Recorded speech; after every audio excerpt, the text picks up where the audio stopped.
L'intersyndicale qui appelle, Sébastien, d'ores et déjà à de nouvelles journées d'action la semaine prochaine. Oui, les 14, 15 et 16 janvier, Laura Pouget, vous êtes devant un dépôt de bus. Les grévistes ne lâchent rien.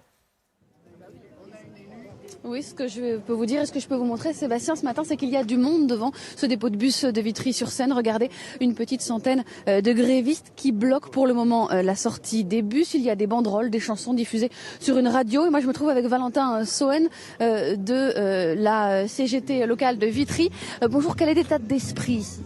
On reste évidemment déterminé après plus de 30 jours de grève. Donc à savoir que là c'est un mouvement qui dure, qui est très très long et on a besoin de soutien et on lâchera rien, comme les chansons le disent d'ailleurs dans nos manifestations. On lâchera rien parce que c'est en bloquant, en se rassemblant, tous dans l'interprofessionnel. Vous avez des instituteurs, vous avez des territoriaux, des agents territoriaux, vous avez beaucoup de métiers aussi qui se rassemblent autour des travailleurs de la RATP. Donc voilà, ça reste déterminé. Des grévistes déterminés.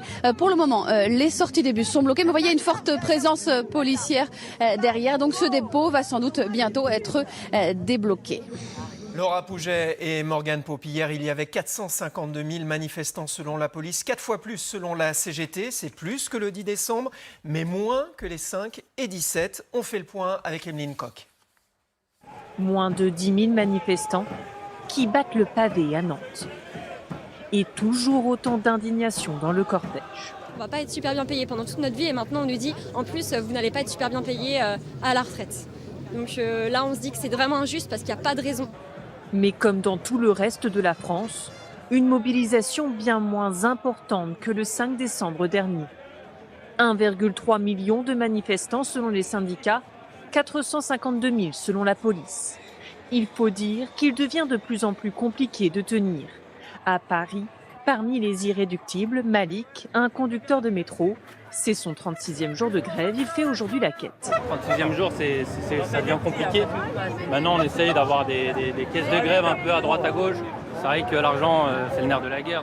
Alors, pour apporter un second souffle au mouvement, continuer à peser, les syndicats comptent sur les salariés du privé, trop discrets selon eux. Les gens nous soutiennent, ils mettent de l'argent dans la caisse de grève, il faut qu'ils viennent. Il faut renforcer la mobilisation parce que si on ne renforce pas la mobilisation, ça risque d'être compliqué. De nouvelles manifestations sont prévues demain, un peu partout en France.